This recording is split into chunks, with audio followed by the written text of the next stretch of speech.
Hello guys, ধন্যবাদ সকলকে। আবার চলে আসলাম।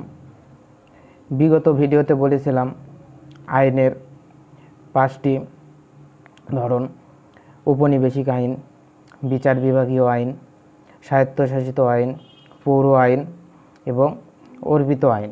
তো চলুন আজকে শুরু করি। উপনিবেশিক আইনটা কি? এটি মূলত রাজা তার অধীনস্থ অঞ্চলকে স্বায়ত্তশাসন করে।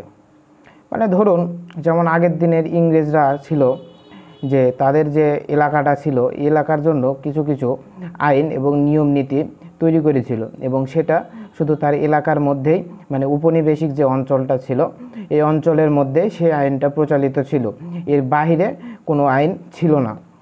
এই আইনের দ্বারা সেই রাজা অনেক সময় সেই আইন বাতিলও করতে পারত, পরিবর্তনও করতে পারত এবং সংশোধনও করতে পারত।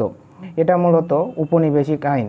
মানে তাহলে এখান থেকে আমরা কি বুঝতে পারলাম, যে আইন মূলত রাজা কর্তৃত্ব তৈরি হতো তার রাজ্য পরিচালনা করার জন্য।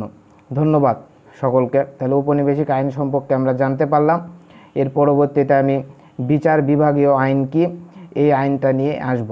ধন্যবাদ সকলকে।